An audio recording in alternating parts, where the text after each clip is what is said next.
There's always a moment that the investor will ask you, like, how did you come up with that idea? That's the moment you tell the story. I cannot conceive of a super top introverted fundraiser. It's not one person. You have a team. So usually what you do is you pitch with the team. Storytelling is about the little people and finding something that nobody pays attention to. You need to tell the story of how you came up with the idea with a lot of passion. Because one of the things they were recurrent and they love is the passion.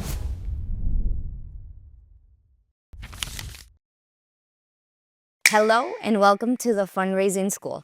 I'm Laura Gaviria Halavi, and today we're learning from Juan Felipe Muñoz, a master in the art of storytelling. Juan Felipe has worked across industries, from advising the Colombian government to coaching executives and entrepreneurs on how to craft stories that connect on a deeper level. In this episode, we'll discuss why storytelling is such a critical tool in fundraising and how founders can use it to capture investors' attention. Juan Felipe will walk us through the techniques that make stories memorable, the importance of showing both strengths and vulnerabilities, and how to adapt a story for different audiences without losing its core impact. This conversation is packed with practical tips to help you refine your pitch and tell a story that resonates. Let's get started. Today, we have a session that I think is, candidly, I think this is the most important session that we have. And I'm going to take this recording and I'm going to share the heck out of it.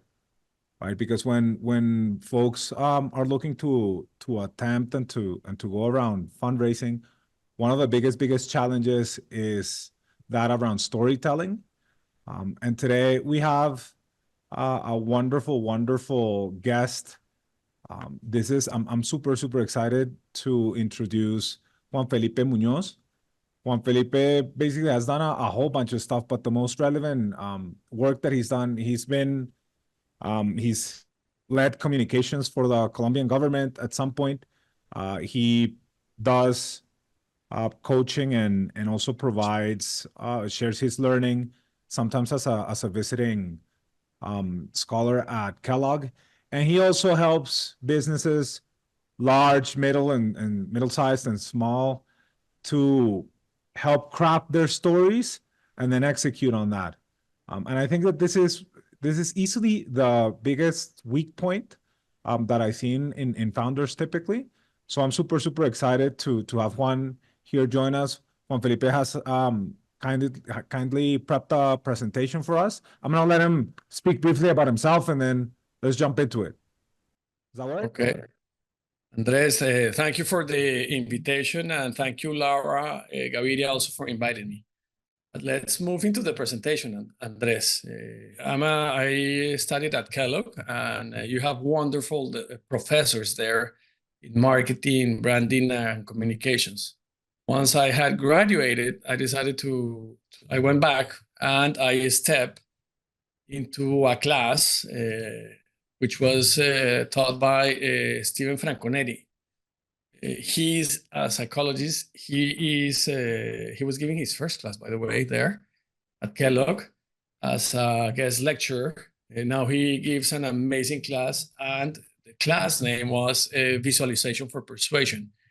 You see here, he's a professor of psychology, and the objective of the class was to be persuasive in presenting your ideas, how to convince the clients, customers, and colleagues on the merits of your views, using the breakthroughs in cognitive science, computer science, and graphic design.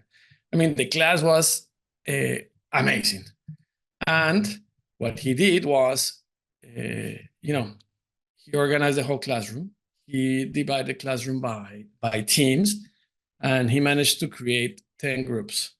To each group, he assigned us that we needed to give a pitch to the rest of the class. So everybody went back to the back room, they worked on their pitches, and the idea of the pitch was to provide one main idea. And also we had to sell 3 ideas that, strengthen that main idea. The idea, then what he did is he gave us a sheet like this, and it was like, hey guys, write down the name of the group, write the main idea and the 3 relevant messages. And everybody started to do that. And what really happened? Well, at the end, everyone could remember the last group because it was the most recent idea everybody had listened to. And surprisingly so. That was his main point. And this is the key point I want to basically convey to you all guys, is that the story with the most, the best story, which have very strong emotional component, was the one that everybody remembered. I still remember the story. It was about this MBA student who was a single mom, and she had to work really hard. She was looking for, health insurance. The only way that she was able to get the health insurance was working late at night at Chipotle. So it was, for me, it was memorable. One of the things I did after the class was over is I approached her. I was like, oh, I'm really sorry. I was not aware that you were a single mom and that you were working at Chipotle. I would love to help you. And all of a sudden she was like, what are you talking about? I'm like, what do you mean? She was like, it was the exercise. We just came with a really strong story. It had to have an emotional component, and that's what we did. I'm not a single mom. I don't work at Chipotle. It was all part of the exercise. I was like, oh, I see. So this takes me to the next thing and this is another professor from Caleb, which is Greg Carpeting. When you guys, the entrepreneurs or the funds that are helping you, or friends and family, the more complex an idea is, and the importance of it is higher. At the end of the day, it's not the rational things, the comprehensive. The decision will be driven by emotions. It's completely intuitive. So going back to a couple of the sessions that you guys, Andres and Laura, gave in the fundraising school, I pay a lot of attention to David Vélez's talk. One of the things that I really like about him was he mentioned that he worked day and night looking for buttons. He said that he was working for his dad. He was quality controlling his dad's button factory. He also told us that before, while he was attending Stanford University and pursuing his MBA, he would wake up, 3:30, 4 a.m., and he had to walk late at night towards Sequoia, where he would work from 4 a.m. to 8 p.m. more or less. That's what I remember. So he was conveying to us that, it was dark. He had to work really hard. Then he was telling us about Odysseus. He would highlight the importance of the journey, and to an extent, he was making an allusion saying that and this is his quote, the story of any Silicon Valley company is the story of the small versus the big. He even shared with us Ithaca, the poem. So that was part of the story. That's the things I remember, that the real storytelling, it all began when he was stuck at a bank branch in Brazil. And as a result, what he highlighted is that he was able to spot this opportunity because he believes that the sensitivities as a foreigner, as he was in Brazil, were higher for him. So the point I want to make here for you guys is that any good storyteller, and you guys as entrepreneurs, is that you have that ability to look and see what people are not seeing, what people are not looking. So already you are doing it. Now what you need to do is basically to tell it. So Michael Lewis will say, like, you want a topic to lead you, or, you want the topic to lead you to the character, or vice versa.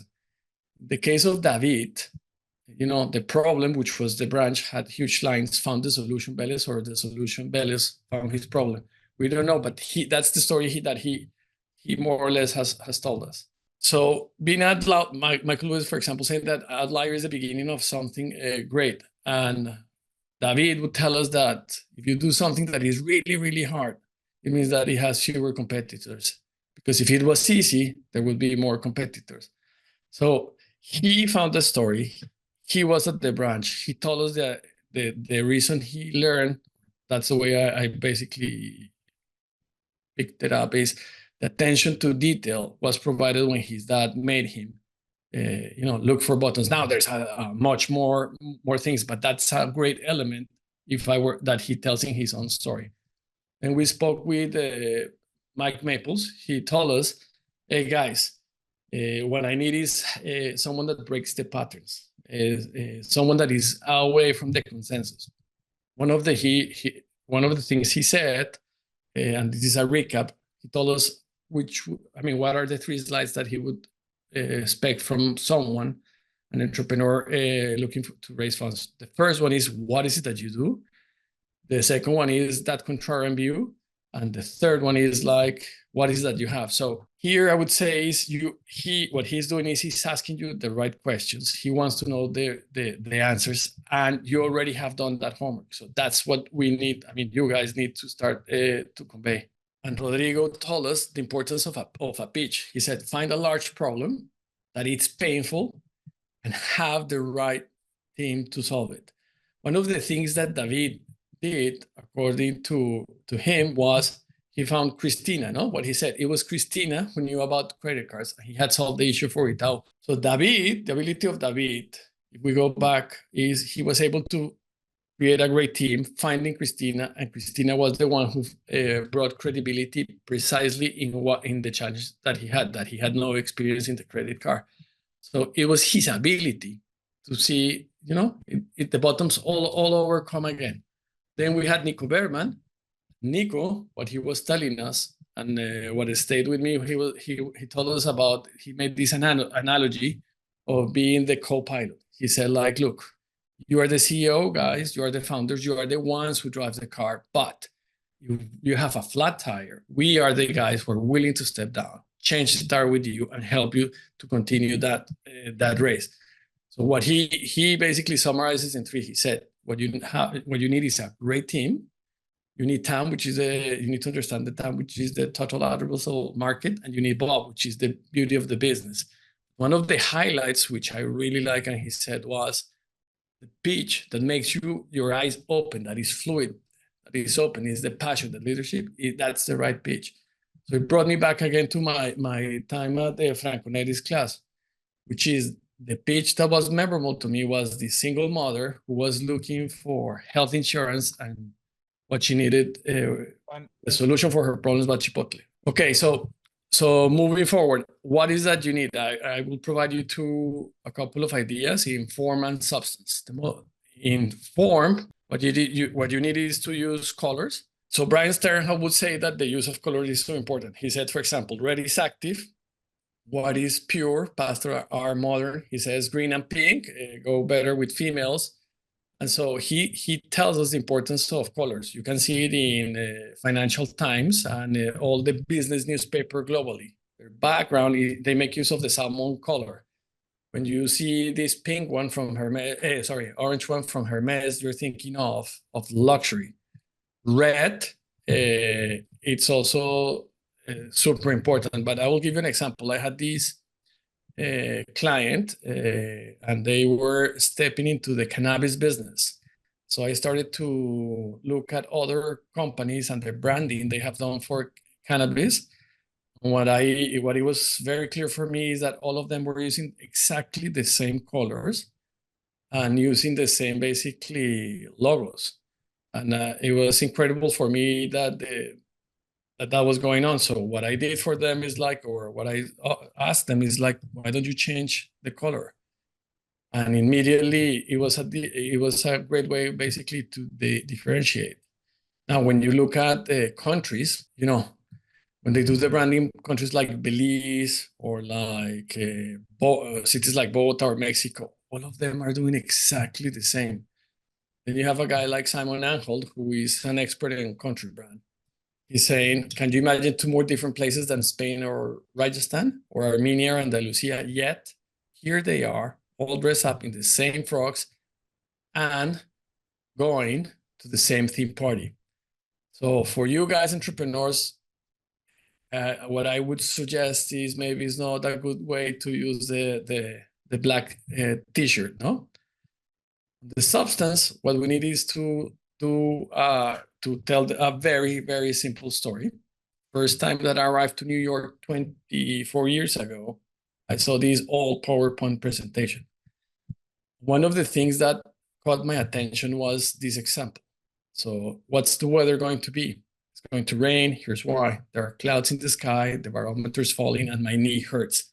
That's the way Americans communicate. I know we have a lot of people from overseas, especially from Latin America, and the one below is the way Latin Americans would basically convey the idea. Well, there are clouds in the sky, the barometer is falling, and my knee hurts. So I think it's going to rain. So the conclusion is at the very end, not in the beginning. When it's at the beginning, you sound not only is concise, but you sound very assertive. And going back to the example of Franco Neri, he does it. The first line you see here is be persuasive in presenting your ideas. That's something that is very important for you guys. You know, Richard Feynman was a physicist, and he won the Nobel Peace Prize in Physics. He said that a true genius, however, I mean, what he says is that is the ability to convey extremely complex ideas in simple, digestive ways. And he said it, if you cannot explain something in simple terms, you don't understand it. Someone like Richard Branson says, complexity is your enemy. Any fool can make something complicated. It's hard to make something simple. So this is really tricky, Andres, because is that I don't want you guys to see what's coming. So the key here is to make a really good elevator pitch. So when some guys were looking to create a magazine that was mailed back, this is the pitch for a magazine. So like a magazine mailed back from the future. And that was the pitch for War magazine. I know some of you guys saw Jaws, and I like the third version is called, I think, the Meg. But it was taking place in Nantucket and Cape Cod. And so now that you know Jaws, they said, like, we want to create a movie. Let's create a movie, Jaws in space. That movie was Alien. You know, you remember maybe Sigourney Weaver with the alien that he wanted to bite her. Another amazing pitch is this one. What if a man with amnesia has forgotten that he's the world's most dangerous assassin? Well, that was the Born Identity. And how to improve chances of worthy ideas? Well, that's made to stick. So we look at David Vélez to an extent, and I'm being oversimplifying it, which is the exercises from his speech was from lines to online, talking about banks. So point here is, what is it that your business, what is the idea that you have? What is that pitch that you want to create? It needs to be very, very simple. A way to do it, if you're working with the people that are helping you guys doing your branding, is defining the brand mantra. So if you think of American Express Platinum or Black, what they do really is offering a world-class service. You know, it's global. It's for you. And the emotional part is that a lot of people in the old days, when they would take their card out, it was a way of showing and gaining recognition from the peers. So an exercise that you should do is try to explain what you are doing to your grandmother. You know, that's the way I do it. If I try to explain something very complex, I do the exercise with my grandmother or with my mom at times. It needs to be very simple. It needs to be easy. When you explain to your mom and to your grandmother, there's no ego.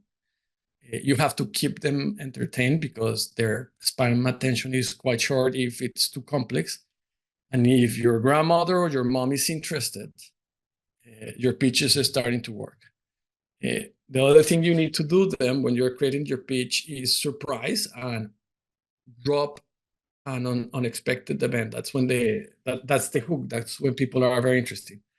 When David was explaining in fundraising school, he told us that he was sitting at a branch. That's the hook. That's the unexpected. You're not expecting him to be there. Or Javi, she was looking, she will explain later, but she goes to Bogota and she's trying to find an apartment. And finding apartments in Bogota is very difficult because it's a very still, the city has a lot of hills, and people used to place the ad in the window of the apartment. So the other way to trigger curiosity is use flaws. And you should use your own flaws, because if you are Superman, if you're amazing, if you're too nice, you become really boring. And what is important is that you show your flaws, and that way, whoever is listening will gain your sympathy. The case of David, if you look at it from another perspective, he was unable to open a bank account despite working for a fund, which was Sequoia, and he was a Stanford graduate and he was penniless. So all of a sudden, this superhero is there stuck and he's unable to open a bank account. So, that was his flaw. Or if you're thinking that he was telling us he was looking at buttons, you would imagine that he was maybe in his teen playing fancy golf rather than looking for buttons day and night. So those are the flaws. So that's something that I would encourage you guys to do. Not showing your amazing treats, but also being honest with you and finding something that has a flaw.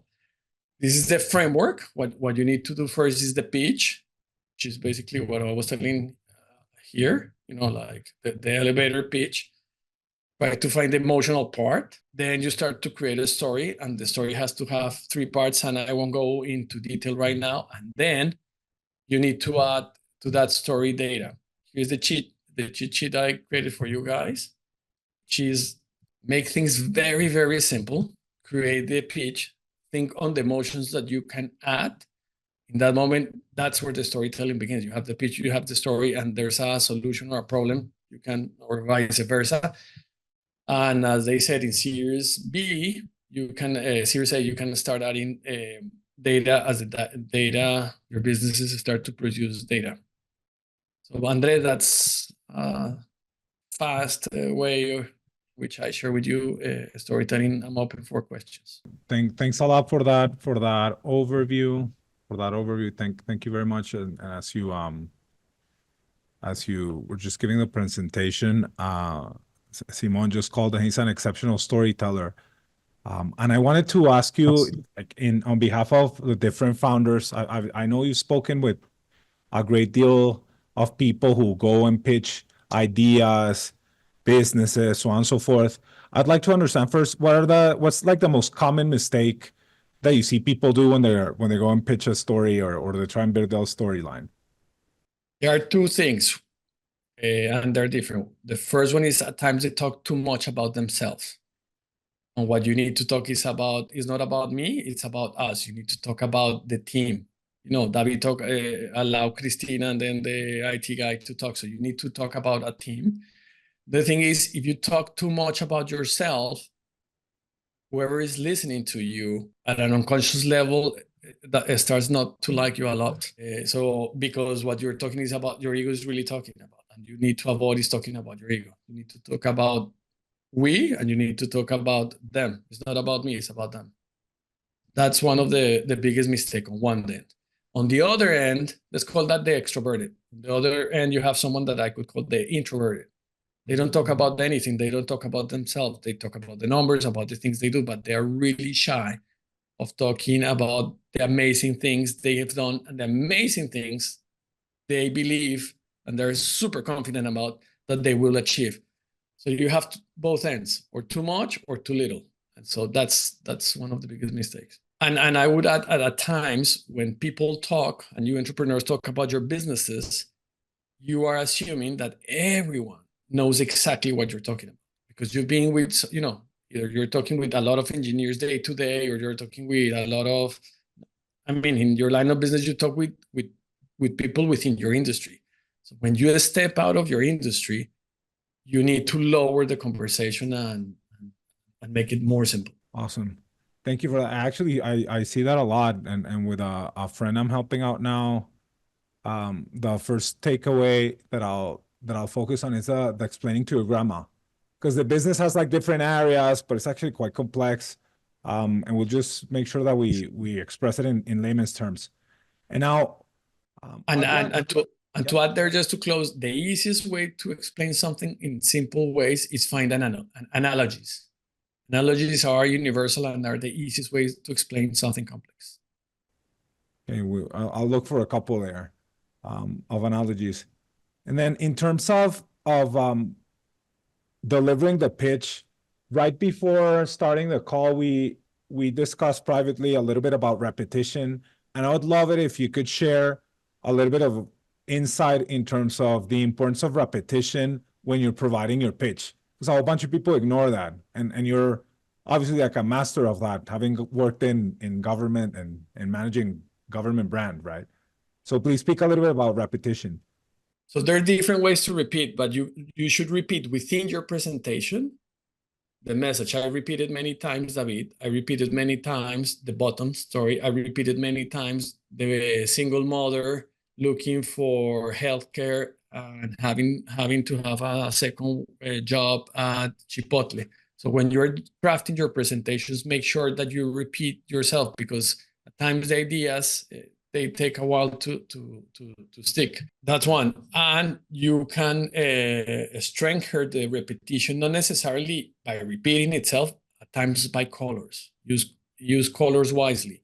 The other thing I did in the presentation, and this is the result of Franconetti's research, if you justify the text to the left, it means that it's easy. If you justify the text in the middle, it means that you are nice. If you justify the text to the right, it means that you are very strong.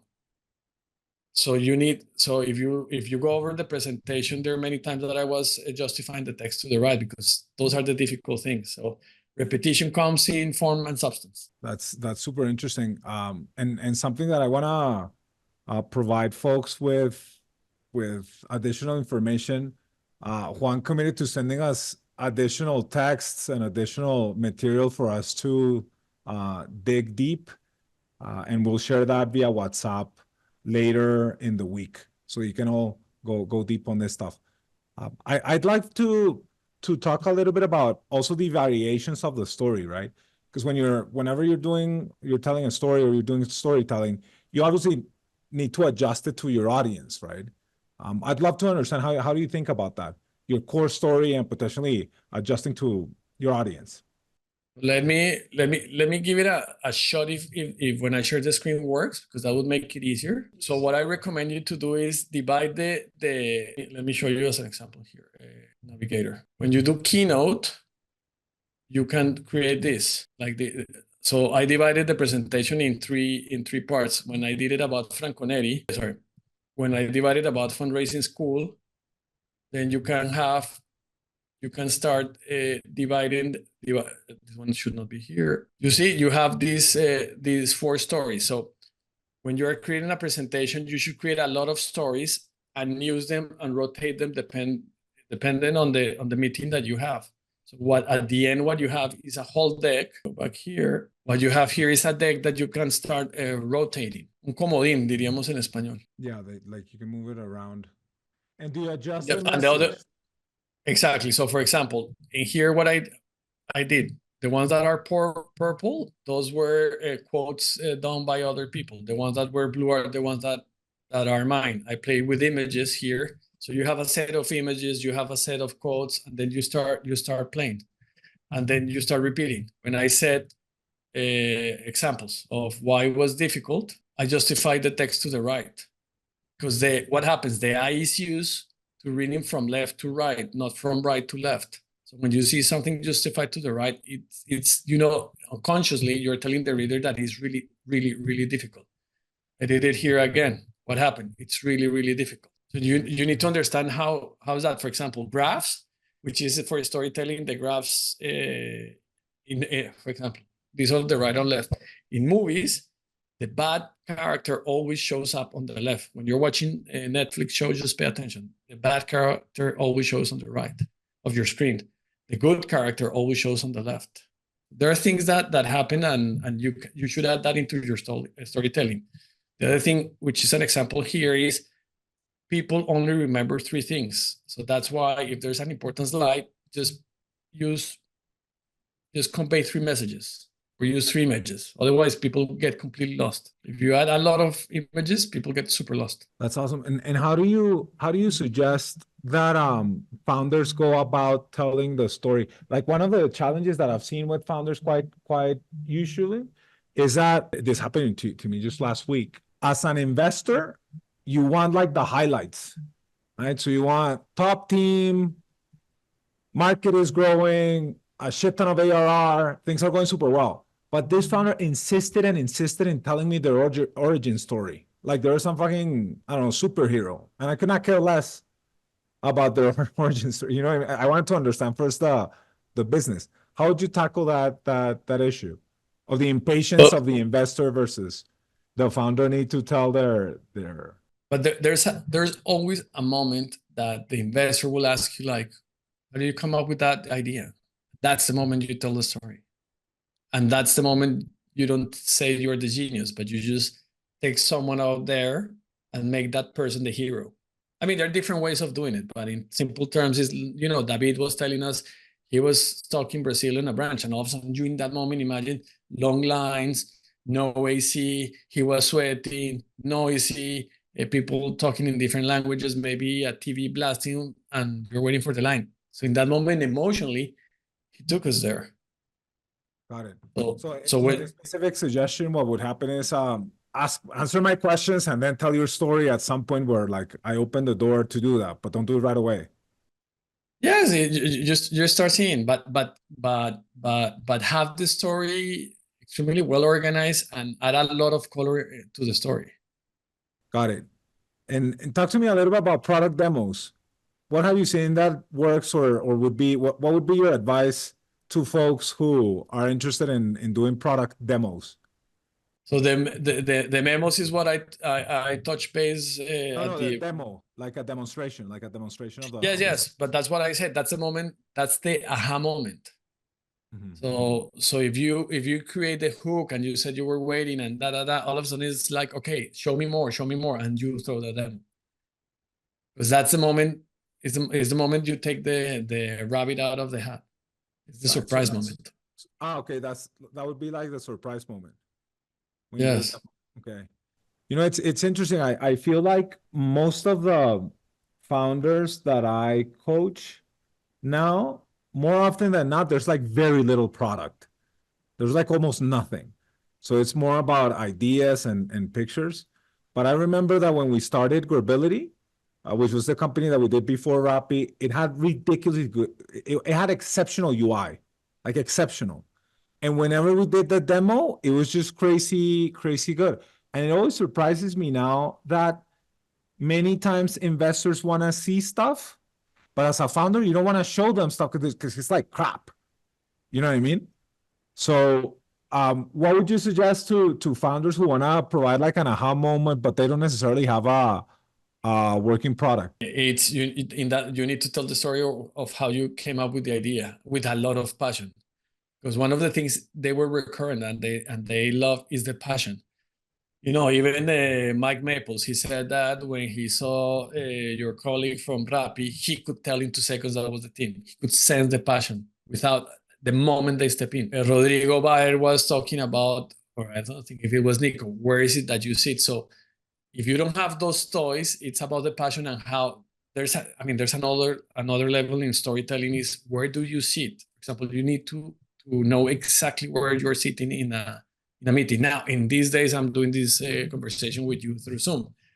But if you are going to a boardroom, as an example, you don't want to be sitting next to the window behind you because whoever is paying attention to you is watching at the window and not paying attention to you. What you should do is sitting, having the wall behind you. That way, whoever is in front of you is paying attention to what you are telling them. And that leads me to a question. I've actually never thought of this, or not deeply, but I assume that you would much prefer coaching people to pitch in person as opposed to do Zoom. As much as Zoom can be quite effective in terms of time, would you recommend for people to pitch in person? I think the touching and seeing people makes a significant difference. You can see people can read your body language. They can. I for example, I pay a lot of attention how people move their feet. Are their feet pointing towards the door? That means that they don't feeling comfortable. Or on the contrary, they are feeling comfortable. I see how they use their hands. Zoom, it's very forgiving for someone that is shy, because you're not seeing the body language. It's very difficult. But a meeting through Zoom, it's really harsh on someone that is really outgoing and has a lot of passion, because you have the camera effect that basically takes 20 to 30% of your stamina. Comes across as you're not that exciting. Got it. So use it wisely depending on your team. My takeaway with this one is that I'm gonna coach everyone to go meet in person always. I used to do like sometimes like if you can do it, but I think it should be like a must. So one of the things that comes from the research from Franconetti, and I go back here, if you're seeing the screen, Yeah, we can see it. is, for example, there's this line of thought, and this has to do a lot with Franconeria and some researchers. They believe that the best day to have a negotiation is at the end of the day on Friday. Why? Because that's the last idea they remember. They will give it a thought Saturday and Sunday, and by Monday morning, they will make the decision. And it makes sense. It was the last idea. Now, if you are really outgoing and you're really passionate, maybe you will make a point so strong. I mean, your point will go across so strongly, and you're going to be the winner. You're going to be the emotional. People will remember you despite the fact that they are in the office Monday, Tuesday, Wednesday, Thursday, and Friday. This is really useful. So it's basically pitch Friday afternoon. It's essentially it. My takeaway, or one of them. So again, so all of a sudden you're starting to have tools. Are you introverted? Okay, do it through Zoom. Are you extroverted? Do it in person. I like what you say. It's just that I and this is my very personal, I cannot conceive of a super top introverted fundraiser. Like, you either fake it or something. I find that one hard to believe, because eventually you need to interact with people, you know? But who knows? I may be like super wrong. Or what's your thoughts on that? Like, have you seen exceptional people who are introverted? At the end, it's not one person. You have a team. So usually what you do is you pitch with the team, and you will know that one of your teammates tends to be a little more introverted, and that's perfectly okay.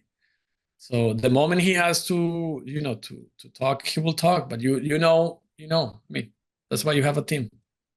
And I'd say that we have a question from the audience here. Let's say we have something that's like super potentially dull or arid.